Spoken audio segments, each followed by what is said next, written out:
Oh, so today I am going to go over actually two circuits, both based off of a circuit found in the Art of Electronics on page 124. Uh, that circuit, the one in Art of Electronics, is designed to turn on and off a heater based on what a thermistor says is the temperature. My circuit is designed to turn on and off an LED based on the read-in from a photoresistor.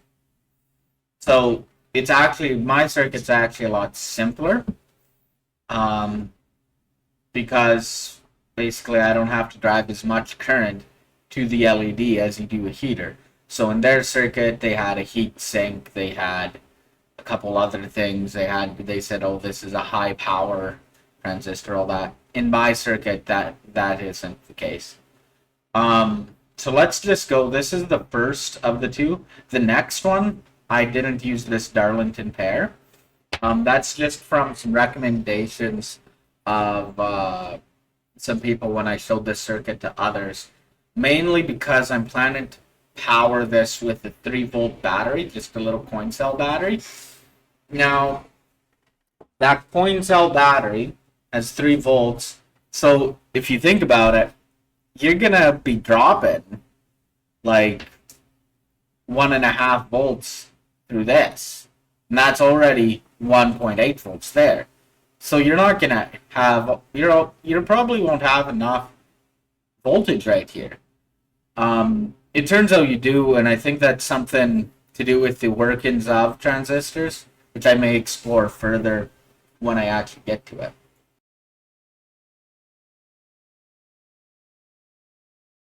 As far as I can tell, this is going to be my last final attempt at explaining this before I sort of publish everything to the world and see what the world tells me. Um, in the light, this photoresistor, it's designed to go to a low resistance. So that means that the voltage seen here will be greater than 1.5 volts, which will turn on this guy here and push through some amperage. Now, and then that turns both of these guys on too. So we can take the current from them, push it through this system here. Now, when this goes down or like the light is turned off, so this voltage falls below 1.5 volts, then we see these two getting turned off.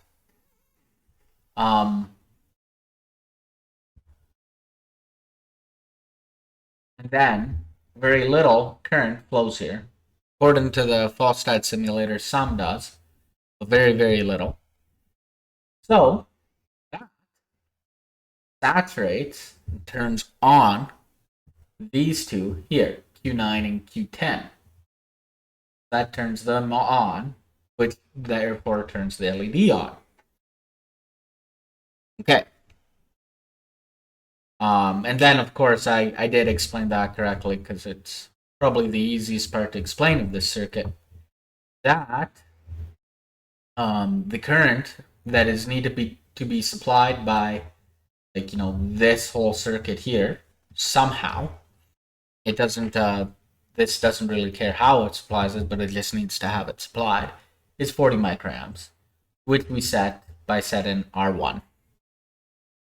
So now, where I am still, I would say, a bit confused, is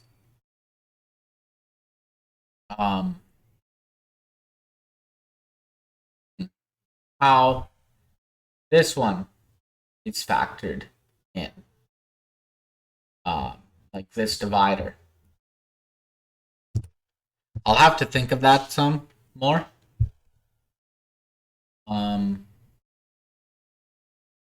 I do know its purpose. It is comparing this voltage here, and outputting the difference between them. You're like, yeah, supposed to. Like, you're supposed to be able to see the difference there.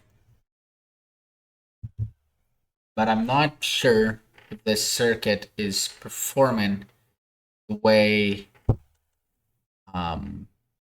it is expected to.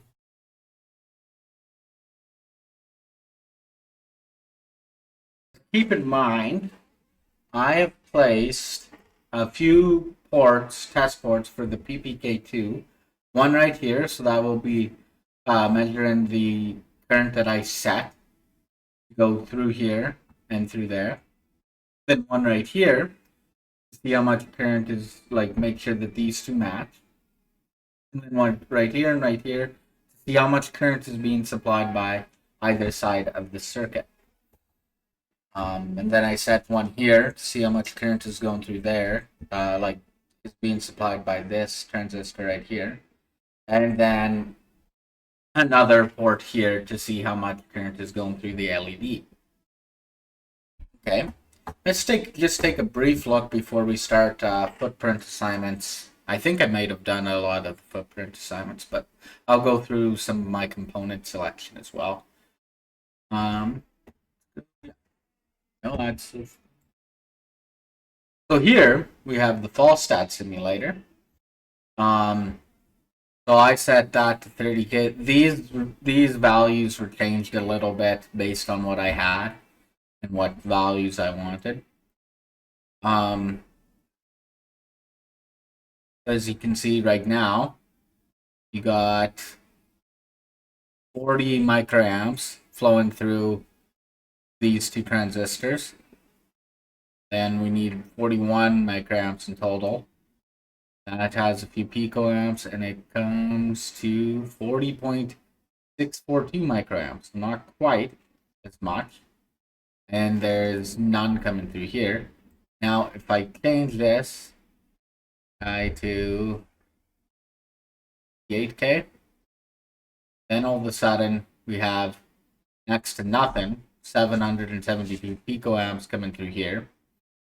And then that means that this has to make it up. So then we have 40.642 microamps. Yeah. Right here we have 40.641 microamps. And here, basically all of that amperage is coming through there. And then we have about a milliamp going through that LED. So, as you know from my other video that I spliced in, that is how we expect the circuit to work. So let's start just from here and work our way over, assigning footprints. We're going to run the footprint assignment tool. To run the footprint assignment tool, you click right there. And they all pop up. Okay, so I did all the transistors. Did I do the right one though for the transistor? No, I don't think so. I want to do 92 wide. Yeah. And okay, I will show you selected footprint. So that's the one that I first put in, TO-92 underscore inline, which is fine. That could work. It would be fine. I'd be able to solder it. I would. But I'll show you why I decided to go with the wide one. So you see, it just spreads them out more, which makes soldering a lot easier. Now let's go to the resistors. We'll do all these resistors here. A battery cell 2032. Okay. Now for the LED, let's go. Then this must be the LED I chose. Let's just double check it. 2.54 LED THT. View selected footprint. Just want to make sure that these are wide enough for it. That's good. And go with that one then. And then the pin connectors. Connector pin header. This one, view selected footprint, yep. And the photoresistor, yes. We will go with, yeah, let's just go with this regular. Okay, so now that is all done. But we will now go and choose a part for each of these, and we're going to assign the manufacturer part number as well. So we're going to start with resistor 1. And passives, resistors. And let's sort descendant so we can see the most in stock one. Ohmite, heat connectivity. I think we will go with the Yagio one. Oh, it's a half watt. Now we're gonna just this, add number, paste over the data sheet. Leave that.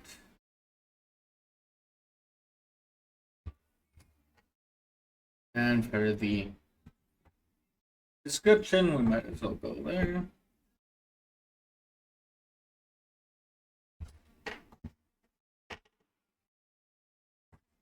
And then, okay. So that's our first one.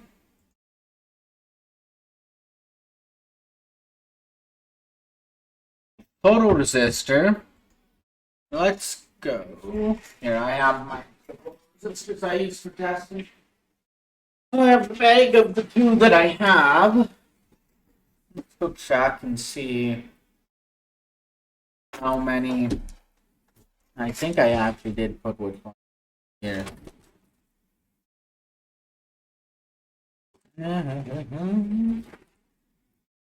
So it said I used PDV P81. So see if that one is still there. It is. Let's just have a look at its data sheet, see if I got anywhere close.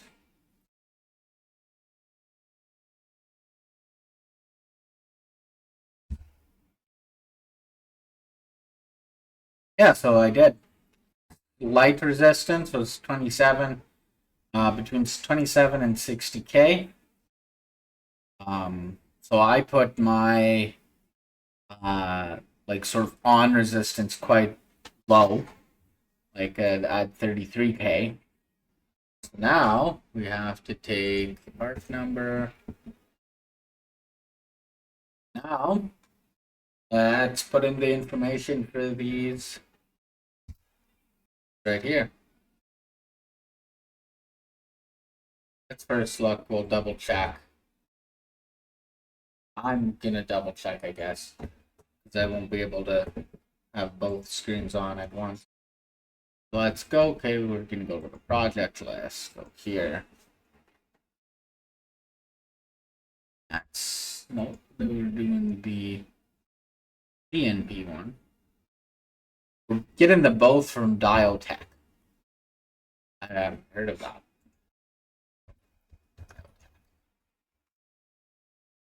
A European semiconductor manufacturer for high quality diodes. According to their it's a German company. Should be good. Emitter base collector. So that's good. Okay. Now footprint's good. Add the MFG hashtag, and it just has 29 or 2N39. Oh, sick frick. Can't speak today.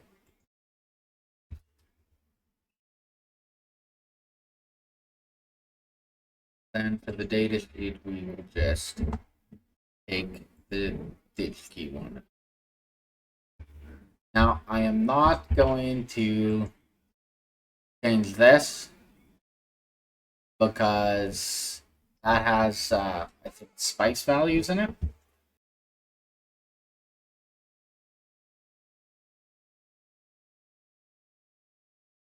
Okay. All of our ENP transistors have a manufacturing part number assigned to it. Now let's go do the NPN ones. I already have up here.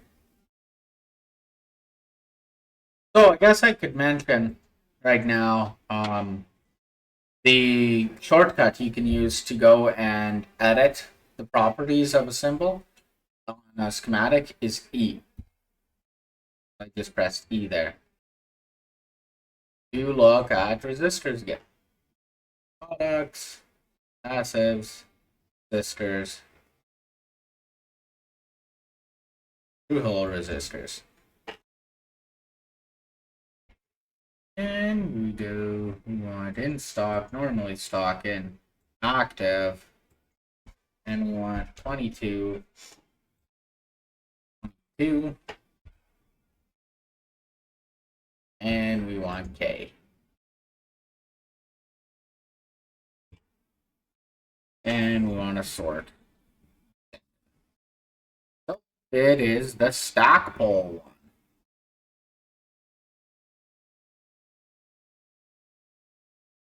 We got all that assigned. I think LED now. Light emitting diode. Now I'll probably be trying out a few different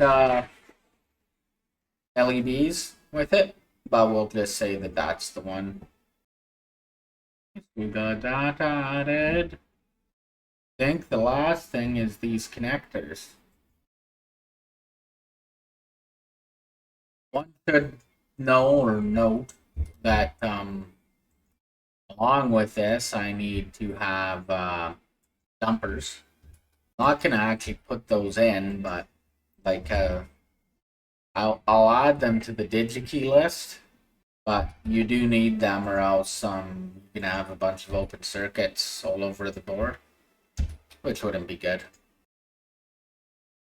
Okay. Oh yeah, the battery holder.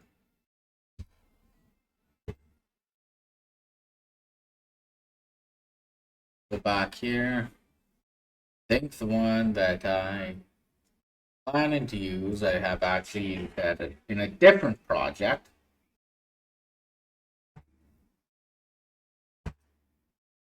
This one. My little annoying buzzer that I made one time. And I don't think I'll add any more. I'll add it to the list, but I have enough here. I'll save this. I'm gonna go to git status.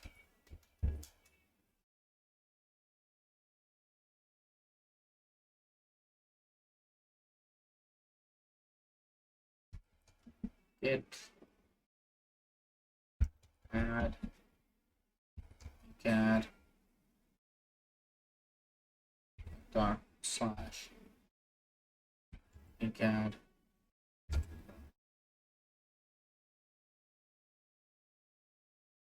git status git commit. Have to update my .gitignore file too here. Git commit -m final Darlington version on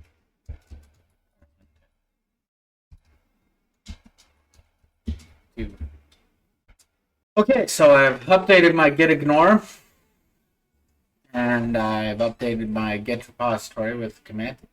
Now let's switch to the PCB editor. The PCB. No errors. That's always nice. Okay. Now let's just start placing stuff.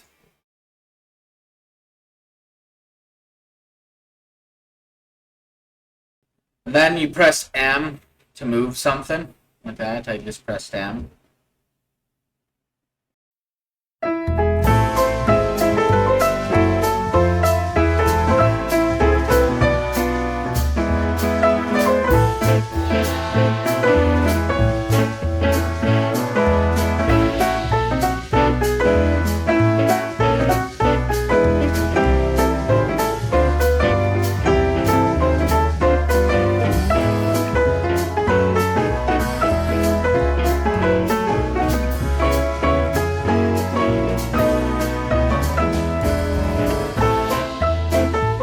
Let's see what the size of it is roughly again. Yeah, much better. Now it's more like 3 inches and some. 2 inches. So that's gonna just be a much more cost-effective board. So let's, before we forget,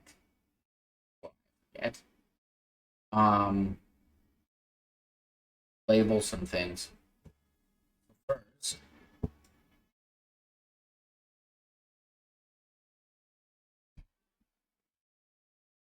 so yeah, that isn't how you got things. First, I need to select the silkscreen, which is right there. Here, LED turn on base. Okay.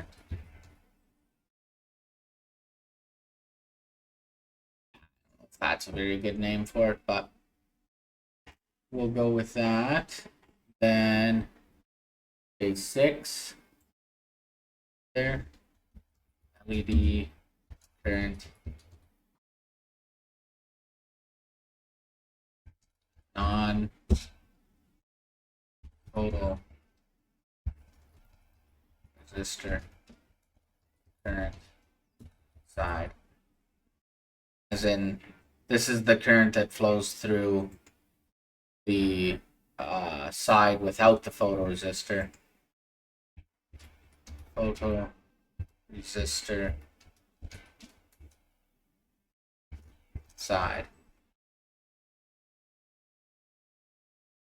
Total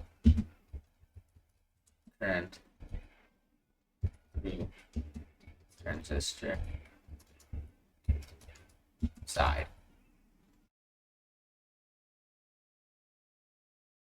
Current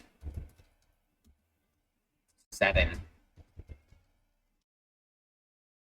brackets R1. Total current from, I always press T. That's what you can press for in the schematic. The others, yeah, I might as well put.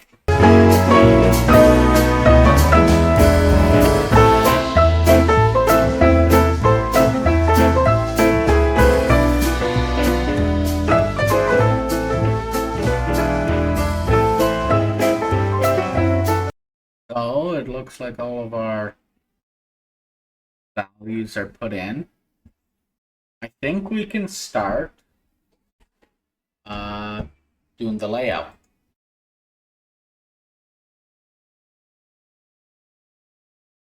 Copper there. Actually, you know what we could do? Let's try that. I'm creating a filled zone. Now I'm gonna go here. Power net. Now I'm making this net just because I want to be able to sort of have a nice, now I'll escape, just fill it. Well connected to our power plane. That's what I wanted. Okay. Let's keep wiring this up.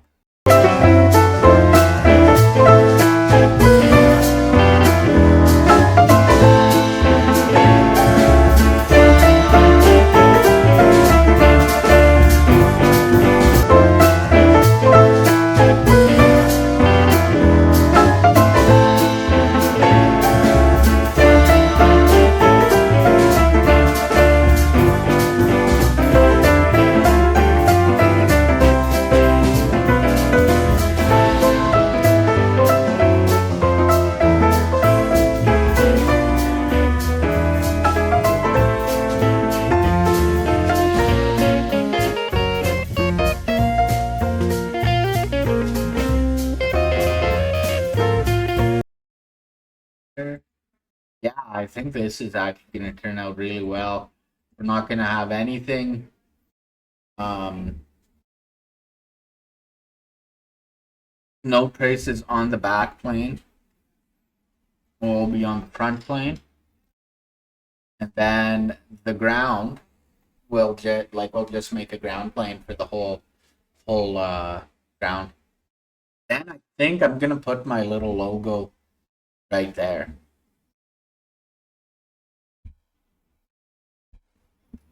Let's just draw a ground plane from now. Now we press B, fill those zones. There we go. Now I think everything's good. Save it. Run a design rules check right up there. DRC. Silkscreen overlap. Let's. Okay, and then the other thing it said was that this is a malformed outline. Let's go to edge.cuts. Oh, rectangle. I'm just going to increase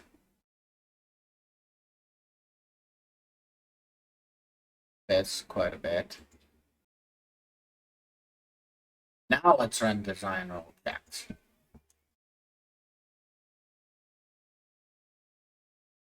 Awesome. So I have no errors. Everything there. Let's just look, and I'll give a quick review of why I did things, and yeah. So, like I had said before, I structured everything so that it sort of looked like the schematic a little bit. So that basically for my own learning, mostly, then I can sort of follow everything well. One of the main things I had thought while doing it is to put this section here. So that's a little power plane right at the top of it. And it goes through all the power connectors right there. So then that, instead of having many traces going through, I just made that little power plane that will all be sort of flooded with 3 volts by the battery. So I did that. Guess all this. I'm gonna actually change this here. I'm gonna change it. I'm gonna change track width like 0.5. Since that's the main power, it is the one that connects the battery. Just to make sure that it has a lot going through it. Other than that, the next thing that I did was that I labeled all the PPK2 ones. So I said current setting brackets R1. Hopefully I'll understand that. That means that the That's the current that I have set to go through this current mirror, which then this side of the circuit has to obey, and it sets the current going through here. Now I mean the current going through here. Now I said total current through transistor side that should match this current set inside. And then I also labeled photoresistor side, so just to see how much, a non-photoresistor side, to see how much is going through either one of the side of this circuit. So let's just go look at the schematic itself. You see this side of the circuit is the photoresistor side, and then this side of the circuit is the non-photoresistor side. I also included this one to find the total going through it. Total current going through everything. And then this one I labeled as the LED current to see how much current is going through there. And then this one is LED turn on base current. So like the amount of current that would turn on these two PNP resistors. I did that. Then I just went through and I did all the rest of the traces for it. There's a few places where I could think of adding some more planes. Like I thought of here. This one, this. I could add a couple more traces. Just then it has some more current flow going through it. I think that's about it. Let's add some rounded corners though, before I call this a day.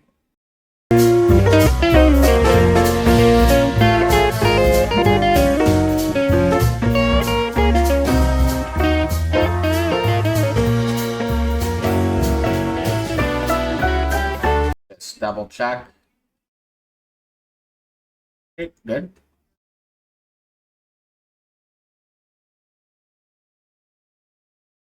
There we go. But anyways,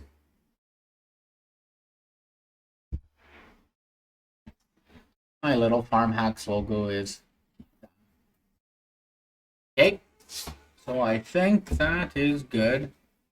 One more little check.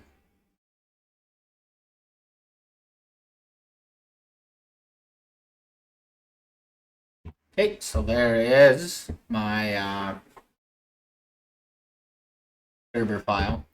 I didn't put any mountain parts on it, which maybe I should have. Maybe I should, I mean. That's okay, we'll leave it at this. There's my backfill. I think it actually looks pretty good. Add it again. Yeah, so let's go look at that. And yeah, I did see it. So you put in all of the stuff except for the battery one.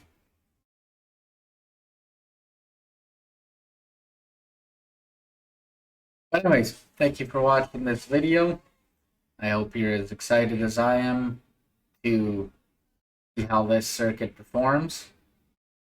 Anyways, I'll check you next time. Bye-bye.